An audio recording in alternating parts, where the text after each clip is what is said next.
सभी का हार्दिक अभिनंदन। आइए पद्म पुराण के भूमि खंड के अगले अध्याय का पाठन आरंभ करते हैं। ययाति के शरीर में जरावस्था का प्रवेश, काम कन्या से भेंट, पुरु का यौवन दान, ययाति का काम कन्या के साथ प्रजावर्ग सहित वैकुंठ धाम गमन। सुकर्मा कहते हैं, पिप्पल महाराज ययाति कामदेव के गीत, नृत्य और ललित हास्य से मोहित होकर स्वयं भी नट स्वरूप हो गए। वे मलमूत्र का त्याग करके आए और पैरों को धोए बिना ही आसन पर बैठ गए। यह छिद्र पाकर वृद्धावस्था तथा कामदेव ने राजा के शरीर में प्रवेश किया। नृपश्रेष्ठ उन सब ने मिलकर इंद्र का कार्य पूरा कर दिया। नाटक समाप्त हो गया। सब लोग अपने अपने स्थान को चले गए। तत्पश्चात धर्मात्मा राजा ययाति जरावस्था से पराजित हुए। उनका चित्त काम भोग में आसक्त हो गया। एक दिन वे कामयुक्त होकर वन में शिकार खेलने के लिए गए। उस समय उनके सामने एक हिरन निकला जिसके 4 सींग थे। उसके रूप की कहीं तुलना नहीं थी। उसके सभी अंग सुंदर थे। रोमावलियां सुनहरे रंग की थी। मस्तक पर रत्न सा जड़ा हुआ प्रतीत होता था। सारा शरीर चितकबरे रंग का था। वह मनोहर मृग देखने ही योग्य था। राजा धनुष बाण लेकर बड़े वेग से उसके पीछे दौड़े। मृग भी उन्हें बहुत दूर ले गया और उनके देखते देखते वहीं अंतर्ध्यान हो गया। राजा को वहां नंदन वन के समान एक अद्भुत वन दिखाई दिया जो सभी गुणों से युक्त था। उसके भीतर राजा ने एक बहुत सुंदर तालाब देखा जो 10 योजन लंबा और 5 योजन चौड़ा था। सब ओर कल्याणमय जल से भरा वह सर्वतोभद्र नामक तालाब दिव्य भावों से शोभा पा रहा था। राजा रथ के वेग पूर्वक चलने से खिन्न हो गए थे। परिश्रम के कारण उन्हें बहुत पीड़ा हो रही थी। अतः सरोवर के तट पर ठंडी छाया का आश्रय लेकर बैठ गए। थोड़ी देर बाद स्नान करके उन्होंने कमल की सुगंध से सुवासित सरोवर का शीतल जल पिया। इतने में ही उन्हें अत्यंत मधुर स्वर में गाया जाने वाला एक दिव्य संगीत सुनाई पड़ा जो ताल और मूर्छना से युक्त था। राजा तुरंत उठकर उस स्थान की ओर चल दिए जहां गीत की मनोहर ध्वनि हो रही थी। जल के निकट एक विशाल एवं सुंदर भवन था। उसी के ऊपर बैठकर रूप, शील और गुण से सुशोभित एक सुंदरी नारी मनोहर गीत गा रही थी। उसकी आंखें बड़ी बड़ी थी। रूप और तेज उसकी शोभा बढ़ा रहे थे। चराचर जगत में उसके जैसी सुंदरी स्त्री दूसरी कोई नहीं थी। महाराज ययाति के शरीर में जरा युक्त काम का संचार पहले ही हो चुका था। उस स्त्री को देखते ही वह काम विशाल रूप में प्रकट हुआ। राजा काम अग्नि से जलने और काम ज्वर से पीड़ित होने लगे। उन्होंने उस सुंदरी से पूछा, शुभे तुम कौन हो? किसकी कन्या हो? तुम्हारे पास यह कौन बैठी है? कल्याणी मुझे सब बातों का परिचय दो। मैं नहुष का पुत्र हूँ। मेरा जन्म चंद्रवंश में हुआ है। पृथ्वी के 7 द्वीपों पर मेरा अधिकार है। मैं तीनों लोकों में विख्यात हूँ। मेरा नाम ययाति है। सुंदरी मुझे दुर्जय काम मारे डालता है। मैं उत्तम शील से युक्त हूँ। मेरी रक्षा करो। तुम्हारे समागम के लिए मैं अपना राज्य, समूची पृथ्वी और यह शरीर भी अर्पण कर दूंगा। यह त्रिलोकी तुम्हारी ही है। राजा की बात सुनकर सुंदरी ने अपनी सखी विशाला को उत्तर देने के लिए प्रेरित किया। तब विशाला ने कहा, नरश्रेष्ठ यह रति की पुत्री है। इसका नाम अश्रुबिंदुमती है। मैं इसके प्रेम और सौहार्द्रवश सदा इसके साथ रहती हूँ। हम दोनों में स्वाभाविक मित्रता है जिससे मैं सर्वदा प्रसन्न रहती हूँ। मेरा नाम विशाला है। मैं वरुण की पुत्री हूँ। महाराज मेरी यह सुंदरी सखी योग्य वर की प्राप्ति के लिए तपस्या कर रही है। इस प्रकार मैंने आपसे अपनी इस सखी का तथा अपना भी पूरा पूरा परिचय दे दिया। ययाति बोले, शुभे मेरी बात सुनो। यह सुंदर मुख वाली रति कुमारी मुझे ही पति रूप में स्वीकार करे। यह बाला जिस जिस वस्तु की इच्छा करेगी वह सब मैं इसे प्रदान करूंगा। विशाला ने कहा, राजन मैं इसका नियम बतलाती हूँ, पहले उसे सुन लीजिए। यह स्थिर यौवन से युक्त, सर्वज्ञ, वीर के लक्षणों से सुशोभित, देवराज के समान तेजस्वी, धर्म का आचरण करने वाले, त्रिलोकी पूजित, सुबुद्धि, सुप्रिय तथा उत्तम गुणों से युक्त पुरुष को अपना पति बनाना चाहती है। ययाति बोले, मुझे इन सभी गुणों से युक्त समझो, मैं इसके योग्य पति हो सकता हूँ। विशाला ने कहा, राजन, मैं जानती हूँ आप अपने पुण्य के लिए तीनों लोकों में विख्यात हैं। मैंने पहले जिन जिन गुणों की चर्चा की है वे सभी आपके भीतर विद्यमान हैं। केवल एक ही दोष के कारण यह मेरी सखी आपको पसंद नहीं करती। आपके शरीर में वृद्धावस्था का प्रवेश हो गया है। यदि आप उससे मुक्त हो सके तो यह आपकी प्रियतमा हो सकती है। राजन, यही इसका निश्चय है। मैंने सुना है पुत्र, भ्राता और भृत्य जिसके शरीर में भी इस जरावस्था को डाला जाए उसी में इसका संचार हो जाता है। अतः भूपाल, आप अपना बुढ़ापा तो पुत्र को दे दीजिए और स्वयं उसका यौवन लेकर परम सुंदर बन जाइए।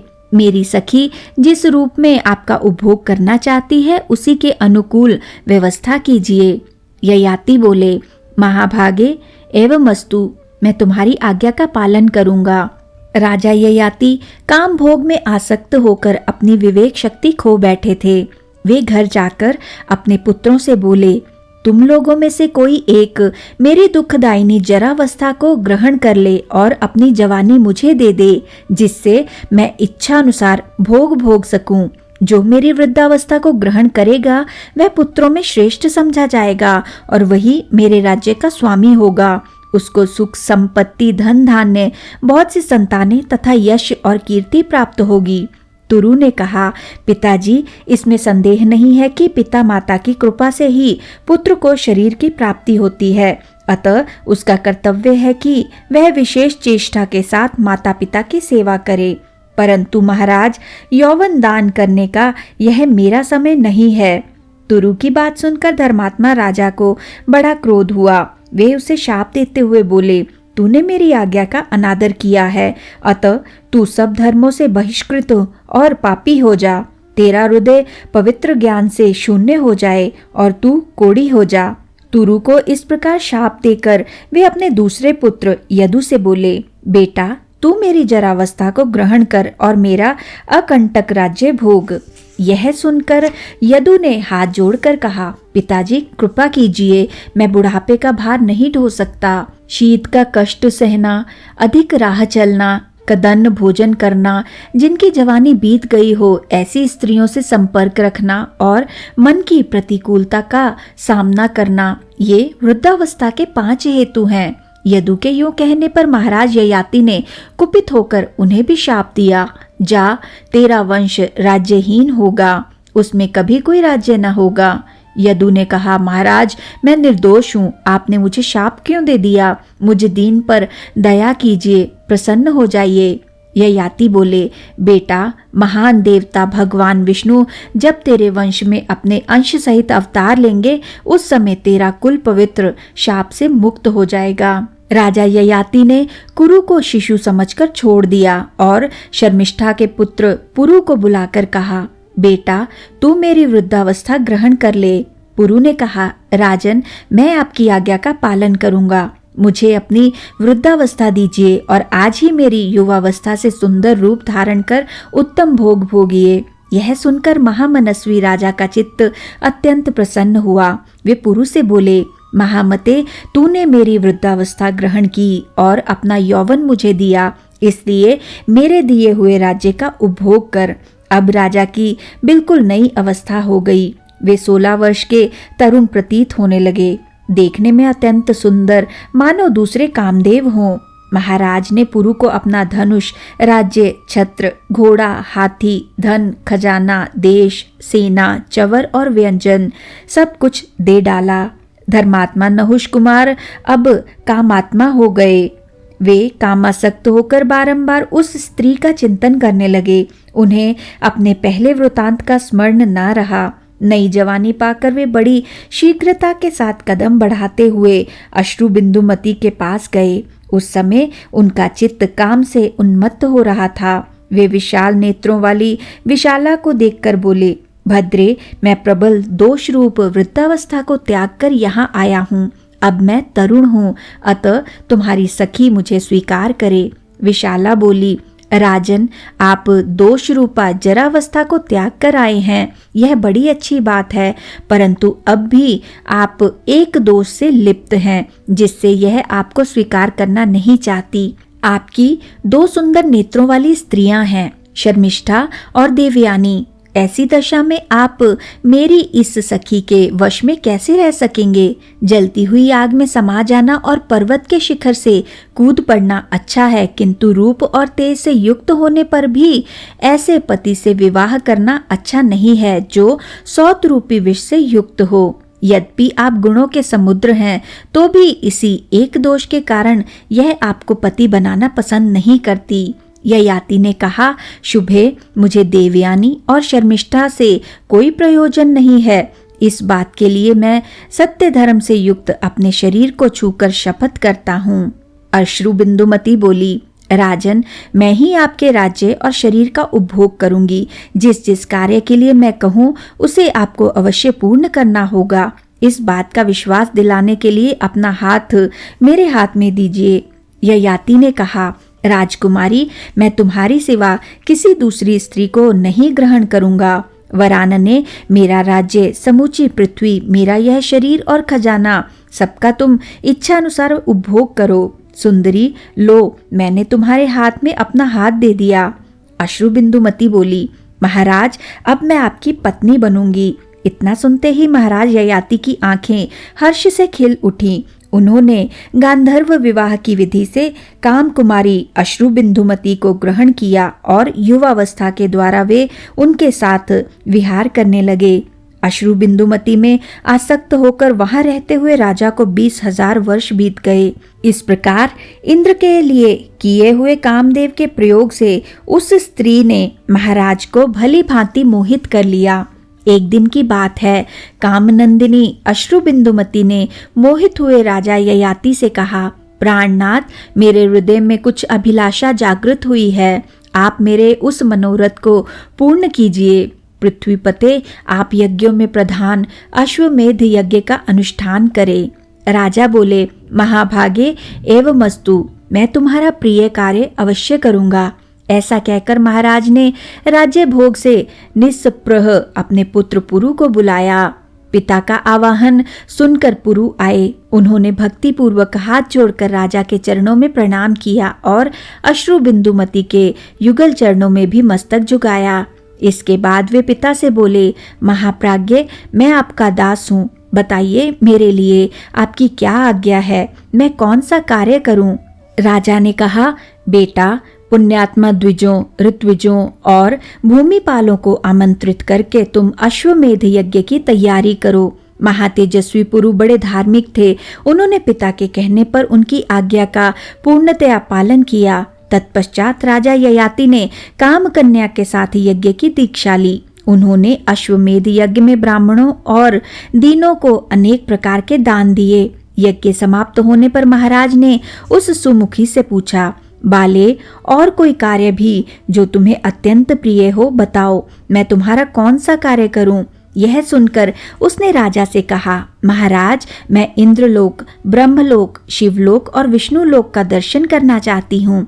राजा बोले, महाभागे, तुमने जो प्रस्ताव किया है वह इस समय मुझे असाध्य प्रतीत होता है। वह तो पुण्य, दान, यज्ञ और तपस्या से ही साध्य है। मैंने आज तक ऐसा कोई मनुष्य नहीं देखा या सुना है जो पुण्यात्मा होकर भी मर्त्य लोक से इस शरीर के साथ ही स्वर्ग को गया हो।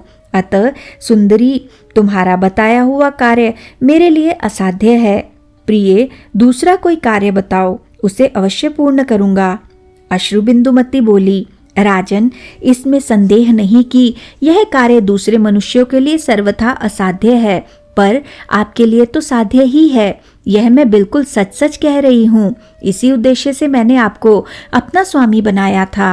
आप सब प्रकार के शुभ लक्षणों से संपन्न और सब धर्मों से युक्त हैं।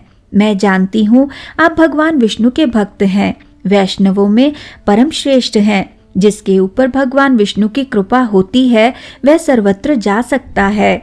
इसी आशा से मैंने आपको पति रूप में अंगीकार किया है। राजन, केवल आपने ही मृत्यु लोक में आकर संपूर्ण मनुष्यों को जरावस्था की पीड़ा से रहित और मृत्युहीन बनाया है। नरश्रेष्ठ, आपने इंद्र और यमराज का विरोध करके मरते लोक को रोग और पाप से शून्य कर दिया है। महाराज, आपके समान दूसरा कोई भी राजा नहीं है। बहुत से पुराणों में भी आपके जैसे राजा का वर्णन नहीं मिलता। मैं अच्छी तरह जानती हूँ, आप सब धर्मों के ज्ञाता हैं। राजा ने कहा, भद्रे, तुम्हारा कहना सत्य है। मेरे लिए कोई साध्य असाध्य का प्रश्न नहीं है। जगदीश्वर की कृपा से मुझे स्वर्गलोक में सब कुछ सुलभ है। तथापि मैं स्वर्ग में जो नहीं जाता हूँ, इसका कारण सुनो। मेरे छोड़ देने पर मानव लोक की सारी प्रजा मृत्यु का शिकार हो जाएगी, इसमें तनिक भी संदेह नहीं है। सुमुखी, यही सोचकर मैं स्वर्ग में नहीं चलता हूँ। यह मैंने तुम्हें सच्ची बात बताई है। रानी बोली, महाराज, उन लोगों को देखकर मैं फिर मर्त्य लोक में लौट आऊंगी। इस समय उन्हें देखने के लिए मेरे मन में इतनी उत्सुकता हुई है जिसकी कहीं तुलना नहीं है। राजा ने कहा, देवी, तुमने जो कुछ कहा है उसे निस्संदेह पूर्ण करूंगा। अपनी प्रिया अश्रुबिंदुमती से यूं कहकर राजा सोचने लगे, मत्स्य पानी के भीतर रहता है किंतु वह भी जाल से बन जाता है। स्वर्ग में या पृथ्वी पर जो स्थावर आदि प्राणी हैं, उन सब पर काल का प्रभाव है। एकमात्र काल ही इस जगत के रूप में उपलब्ध होता है। काल से पीड़ित मनुष्य को मंत्र, तप, दान, मित्र और बंधु बांधव कोई भी नहीं बचा सकते। विवाह, जन्म और मृत्यु ये काल के रचे हुए 3 बंधन हैं। ये जहाँ जैसी और जिस हेतु से होने को होते हैं, होकर ही रहते हैं। उन्हें कोई मिटा नहीं सकता। उपद्रव, आघात, दोष, सर्प और व्याधियां, ये सभी कर्म से प्रेरित होकर मनुष्य को प्राप्त होते हैं।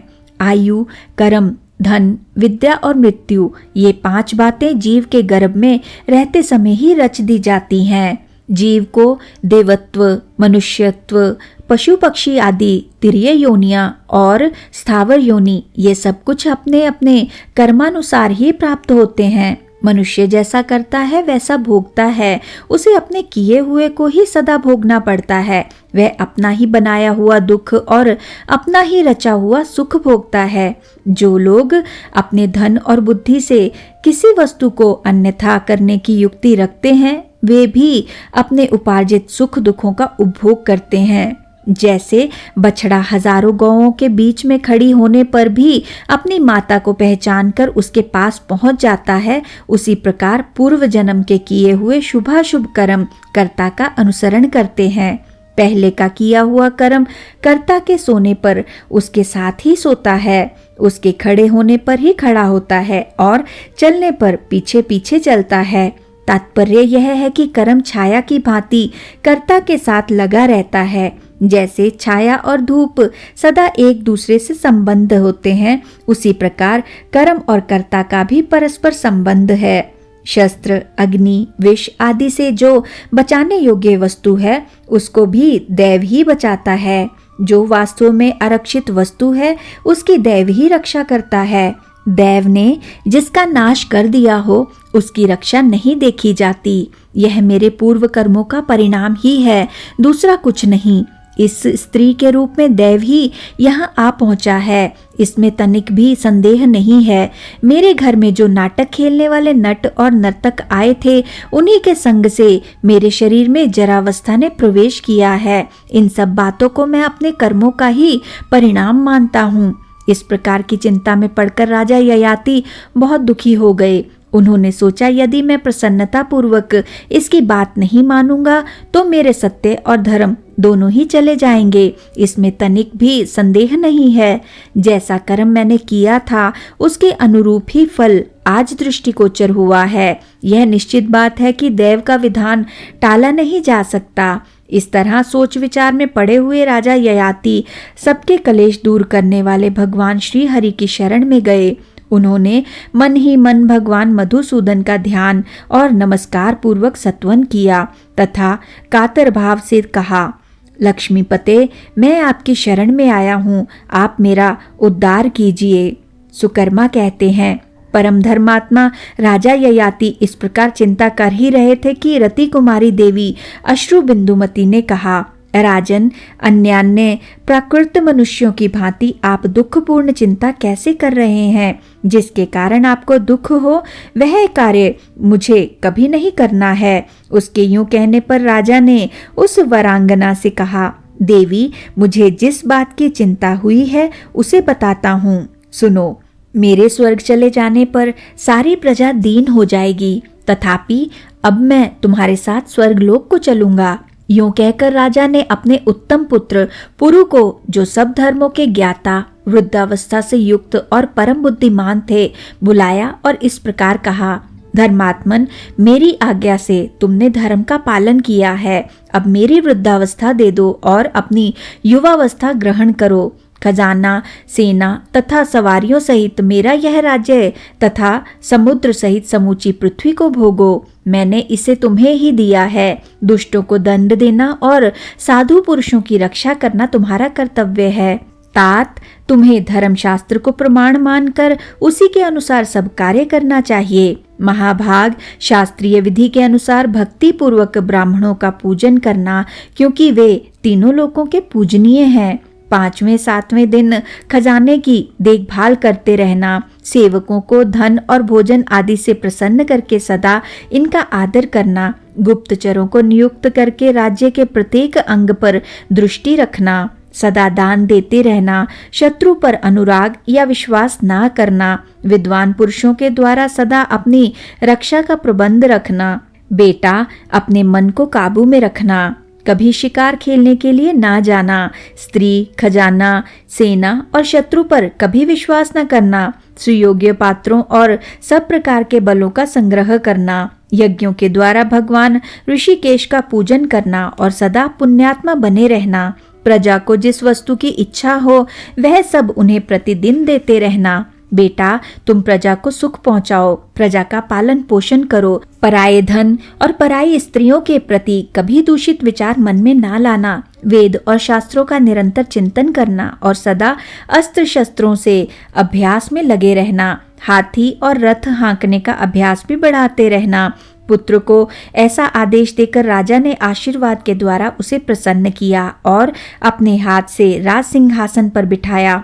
फिर अपनी वृद्धावस्था ले पुत्र को यौवन समर्पित करके महाराज ने समस्त प्रजाओं को बुलाया और बड़े हर्ष में भरकर यह वचन कहा, सज्जनों, मैं अपनी इस पत्नी के साथ पहले इंद्रलोक में जाता हूँ, फिर क्रमशः ब्रह्मलोक और शिवलोक में जाऊंगा।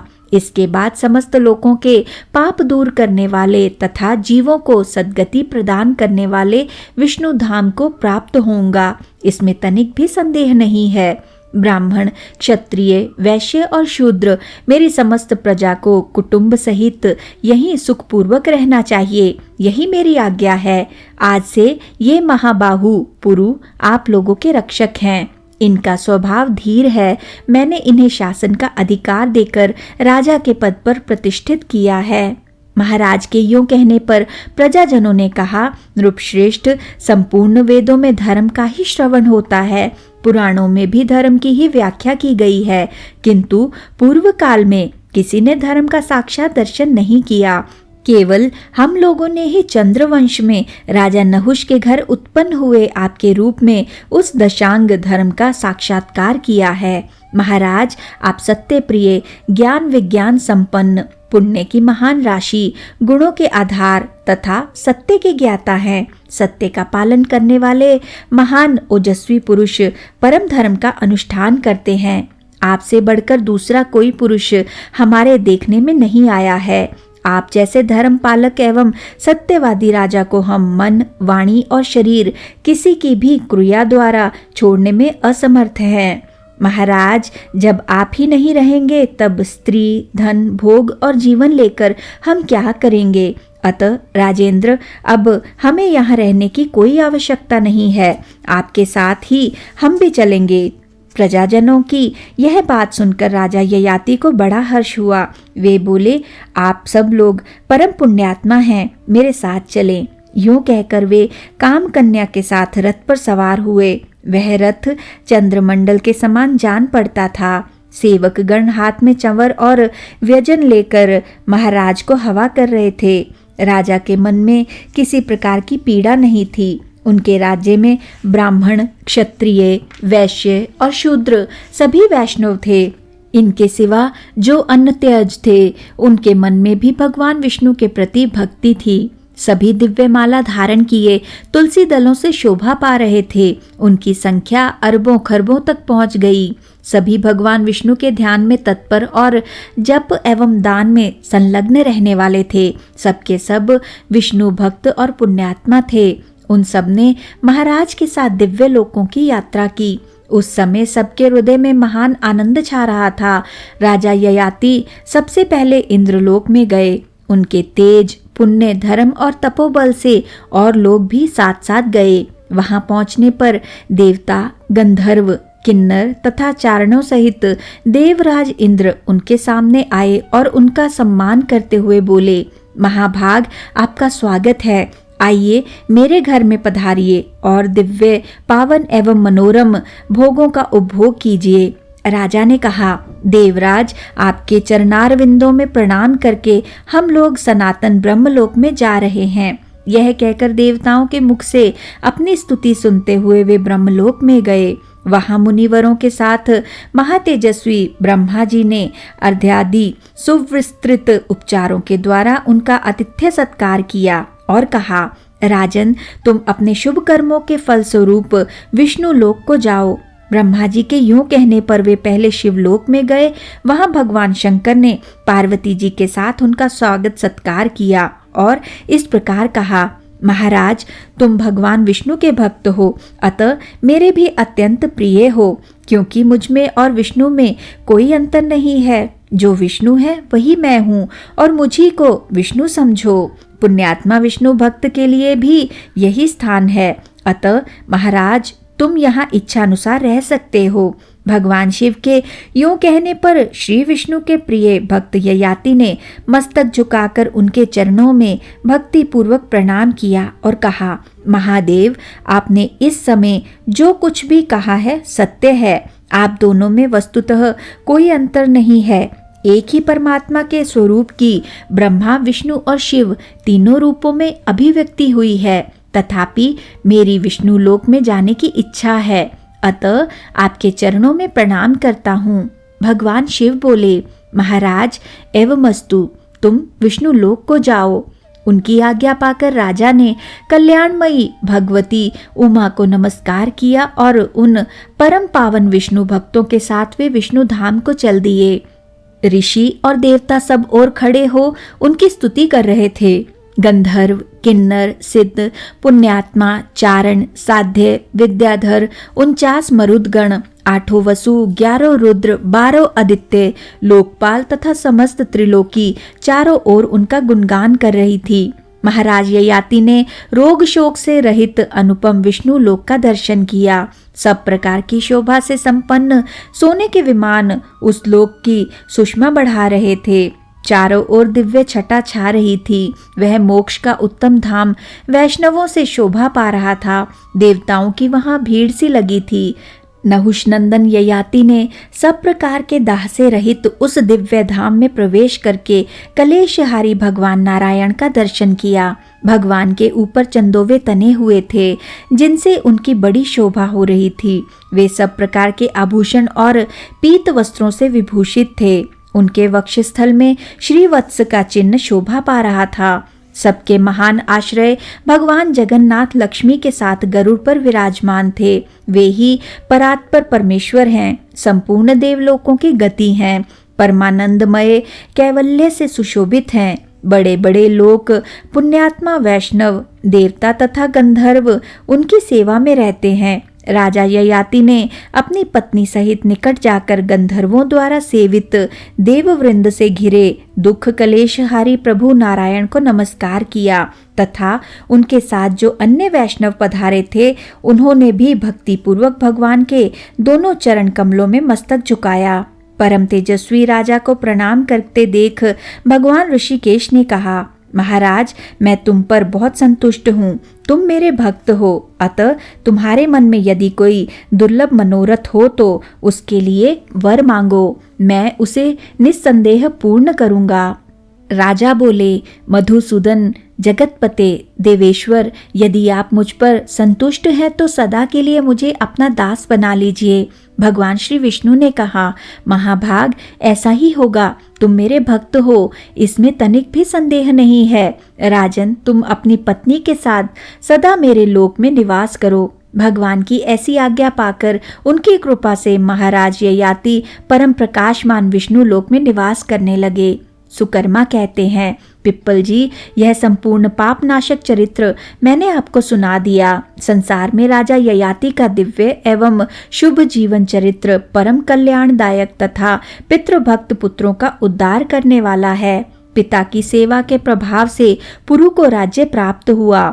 पिता माता के समान अभीष्ट फल देने वाला दूसरा कोई नहीं है। जो पुत्र माता के बुलाने पर हर्ष में भरकर उसकी ओर जाता है, उसे गंगा स्नान का फल मिलता है। जो माता और पिता के चरण पखारता है, वह महायशस्वी पुत्र उन दोनों की कृपा से समस्त तीर्थों के सेवन का फल भोगता है। उनके शरीर को दबाकर व्यथा दूर करने से अश्वमेध यज्ञ का फल मिलता है।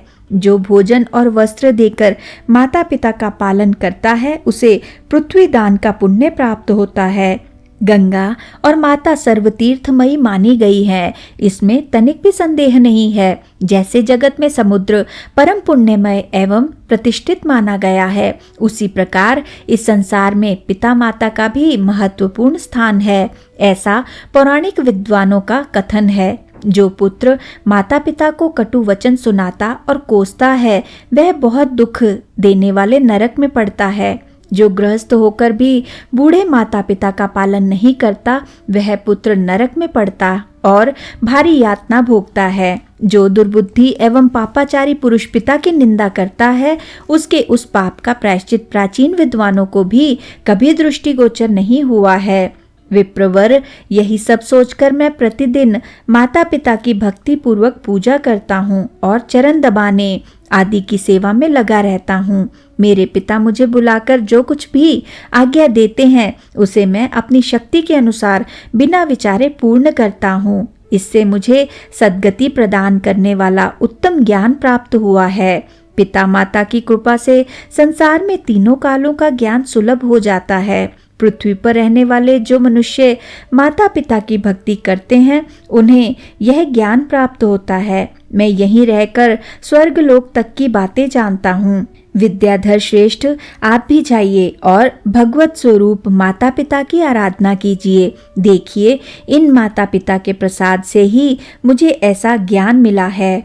भगवान श्री विष्णु कहते हैं, राजन, विप्रवर सुकर्मा के मुख से ये उपदेश सुनकर पिप्पल को अपनी करतूत पर बड़ी लज्जा आई और वे द्विज श्रेष्ठ सुकर्मा को प्रणाम करके स्वर्ग को चले गए। तत्पश्चात धर्मात्मा सुकर्मा माता पिता की सेवा में लग गए। महामते, पितृतीर्थ से संबंध रखने वाली ये सारी बातें मैंने तुम्हें बता दी। बोलो, अब और किस विषय का वर्णन करूं? इसी के साथ आज के इस सुंदर पाठन को हम यहीं पे विराम देते हैं और अगले अध्याय के पाठन के लिए हमारे साथ फिर से जुड़िएगा। आइए विष्णु जी के इस सुंदर मंत्र से आज के पाठन का समापन करते हैं। ओम नमो भगवते वासुदेवाय। ओम नमो भगवते वासुदेवाय। ओम नमो भगवते वासुदेवाय। ओम नमो भगवते वासुदेवाय। ओम नमो भगवते वासुदेवाय। ओम नमो भगवते वासुदेवाय।